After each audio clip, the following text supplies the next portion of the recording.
Hey gamers, how are you today? Welcome to this new series of video. This is the first episode on let's build a Sherman tank for Flames of War. So we'll start with the really basic on building some miniature. You can use this video for any other miniatures, not just Flames of War, of course.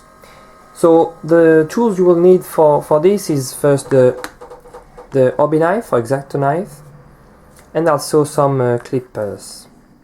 This is actually Citadel clippers, but you can use any kind of hobby or small tip clippers. Yeah. But this one are really good actually. That's one of GW tools that aren't crappy. Anyway, they are pretty good, yes. And yeah, the hobby knife is normal. Just be careful not to cut yourself because it's really sharp. So then you need your model. In this case, it's a Sherman tank from R2 starter set from Flames of War, and this is plastic. So yeah, let's get to work. So if you don't have the what's it called, the clippers, well, I guess you can take the pieces out of the sprue with the hobby knife, like this. Or for example, for the smaller pieces, sometimes it's better to not damage the piece. So on your cutting mat, just go ahead and take the piece off the sprue.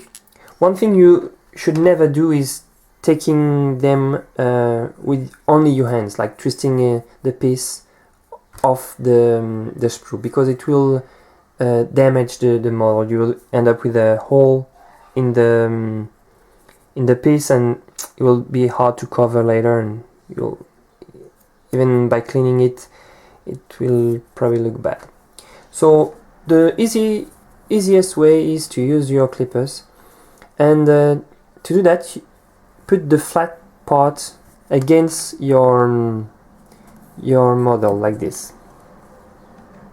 And why? Is because by doing that, that will prevent to have too much part of the sprue still on the model for later, for the cleaning up.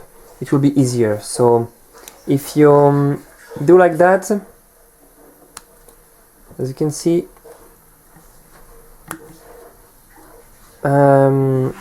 it's easier to it's cleaner. I mean, it's easier later to clean the part, because if you do like that, it will actually cut where it's flat, so you will end up with a piece of sprue, and that's not nice. So I'm gonna clip off all the parts I need for the first step, and I'm gonna do it off camera because I already get the point, and we'll see you in a bit.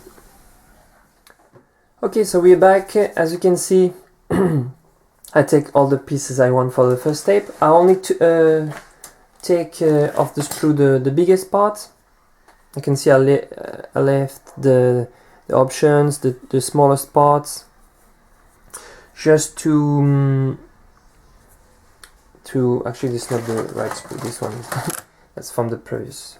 As you can see, yeah, here the gun, the options, the machine gun here. I'll cut them later. It's just to avoid to lose them while we're building the tank. So first step, only the biggest parts for the next step, which is the cleaning up. And by cleaning up, I mean you need to take all the flash, all the mold lines, and all the little bits of sprue. As you can see here, that's where it was attached to the sprue that we cut with the clippers. They're always a little bit, if you touch it like that, you can hear it. You need to clean that up so it will look more realistic. So just go with your hobby knife really slightly and slowly and smooth, just shave the part. You can do like that. If you do like that, it's even better because you will not make a hole in your in your model piece. So yeah, but when you get experience, you can just take the piece like that and then smooth it up just by going like this with your hobby knife. As you can see, backward.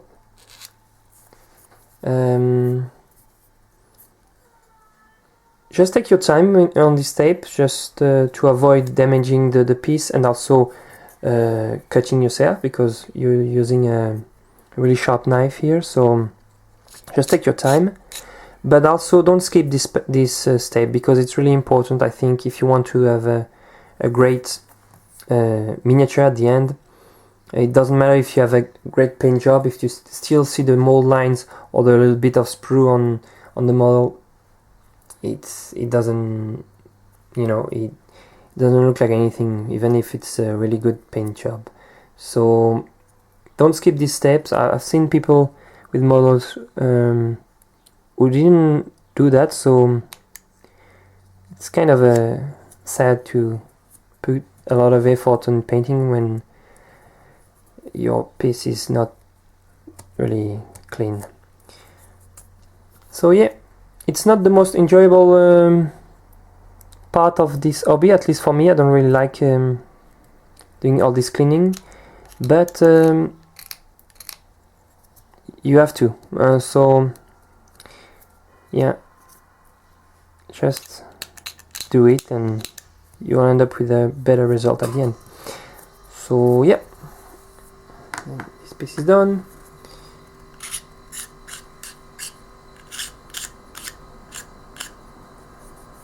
When you pass your finger on it, you'll know when it's okay and clean. So yeah, so I'm gonna do the rest of the pieces off camera, because there's no point of you seeing me all this. You already get the point. So we'll see each other when this is done. Okay, so we're back, and now I cleaned all the mold lines and everything. What I used to do at the end, it's like using an old toothbrush and just brush the old pieces to get rid of all of the little piece of plastic that I cut off. So I already did it, but it's a nice thing to do. The next step, it's actually more for this Flames of War range for the tanks. Normally they come in resin, but this one is in plastic, or if you have the Plastic Soldiers Company tanks, they're all in plastic. So if you like to have the heavy feeling when like if it's in resin, for example, this Sherman tank, I already built it. Of course, on this video you cannot feel it, but it's heavier. It's not. I mean, it's not hollow. It should be, but it's not anymore, because I filled it with the. You can fill it with plaster of Paris, but actually, I think it's better to. I'm using this filler thing, you know, for the cracks on the walls and everything. It's easier because, for example, for the Stug tanks, I did one with the plaster of Paris and the other one with this thing. And actually, the plaster of Paris takes longer to dry and it starts to leak on the little holes that here, for example. Actually, I need to paint this. I just noticed now. Anyway, so yeah, with the other one, I used that thing. It's actually the thing I use for the bases, for the you know, Flames of War bases. And it's really easy, and yeah, as you can see, it's more quick. It's quicker. So you check the bottom of your tank, and you score it a little bit like you do for the bases. This is just to make sure that the plaster will have a nice grip, because you don't want it to, when it's dry, to get loose, and when you're shaking or moving your tank you feel like blang blang blang inside, you know, the pieces of plaster. So make sure it has nice spots to grip. In this case, for example, it's, you know, you already have it, most of it, so that's that will not be a problem. But in case it's better to prevent than to have the problem later. So yeah, but first we're gonna glue the two parts that goes together. I think it's like that, and the other one here like so. Yeah, and we're gonna fill all this with that plaster thing. So first of all, let's glue these parts. Let's see, this here. Always dry fit the pieces to see if they go all together nicely before putting any glue, because for sometimes if you forgot to clean a little part, then it doesn't fit really well. If you already have glue on it, it's kind of hard to get rid of it, and then the glue will dry. It's a mess, and you know. So yeah, always dry fit all the pieces to see how they go together, and I think it's nice, like so. And also it lets you know where the parts are touching, and you know where to put the glue. In this case, it's yeah,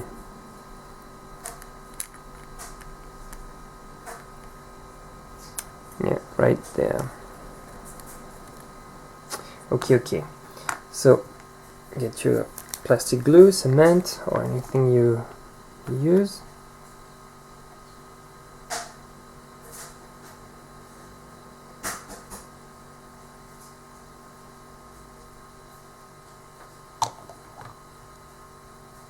This glue actually is good for plastic because it melts down the plastic. So when you put it together, they fuse with the other part, so you'll get a really good grip. And it's pretty quick.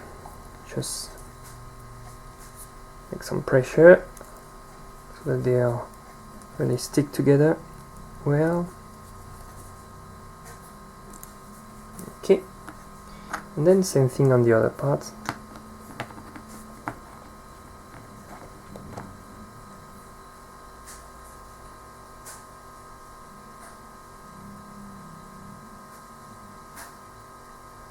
Over here, under it.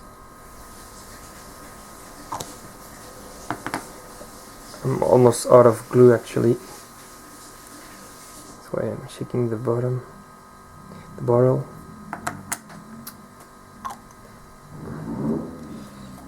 Okay.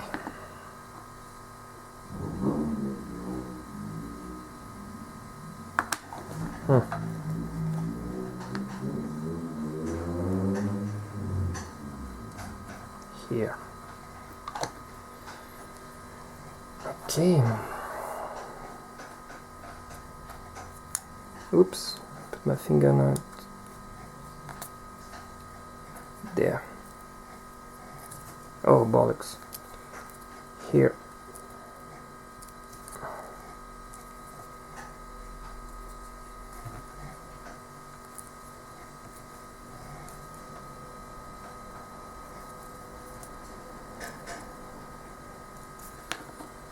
For the tanks, I always do it on a flat surface like this, so that the tracks are really lined up, so we won't end up with a tank that doesn't stay really nice on its tracks. And yeah, pretty good. Just a little bit more glue on this spot over here.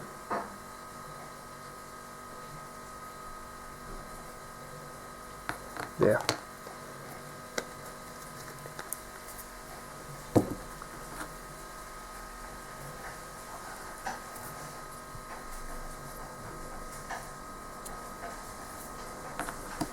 Okay. So let it set a few minutes, so to make sure that it's really glue, and you come back when it's dried. Okay. Okay, so the next step is actually to put this filler inside. Not that the glue is dried. As you can see, I score all the inside parts of the inside tank just to make sure that the plaster will get a good grip and don't get loose in the future. So yeah, now to apply this, it's really easy. Just put it really against the bottom and give it a little quick squeeze. Done. Like this, it's easier. And let it spread all inside.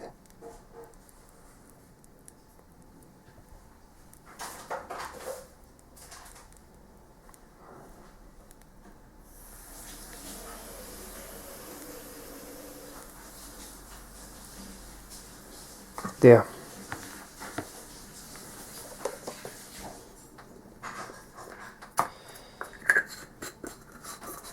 Okay, now I'm using a little tool just to be sure it's really, you know, for example, if I put the top part now, I have this, it's too much. So with that, I'm just pushing it in all the space. Too much over here. Don't be afraid to use your fingers.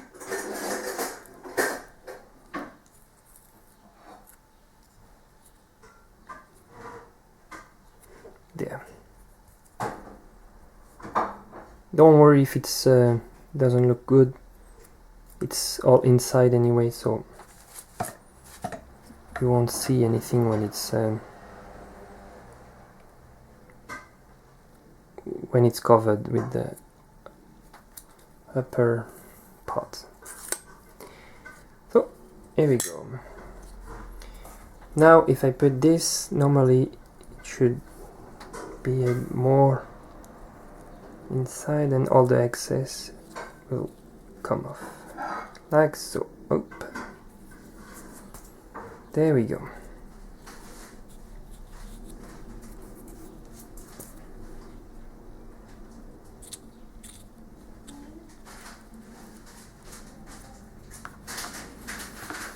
Okay, so next I'm gonna use my glue just to put a little bit over the edges.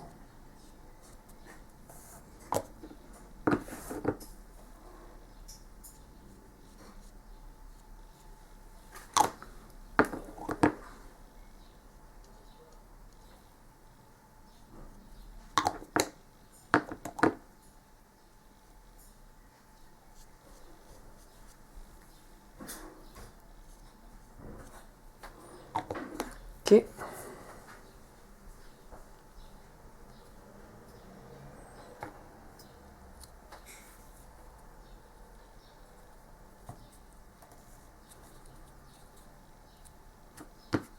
Then I just have to squeeze it really nice so that it fits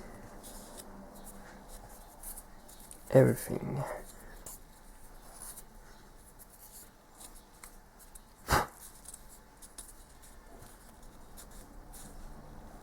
There. Now as you can see, the edge need to be really, you need to hold them together. So to do that I'm using rubber bands because I'm not gonna stay 15 minutes holding it like with pressure. So the best thing to do is to use those rubber bands to keep the pressure on the sides so that while it's drying it stays in place. So here we go.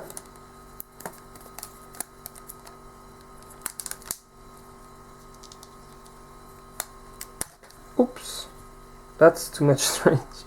That doesn't matter, just give it a knot. Okay, so now just let it set for a few minutes And that's it for this part, so I hope you like this video, and don't forget to subscribe if you didn't yet, and to comment, give any tips you have for building models. And well, that's it for me, and we see each other in the next videos.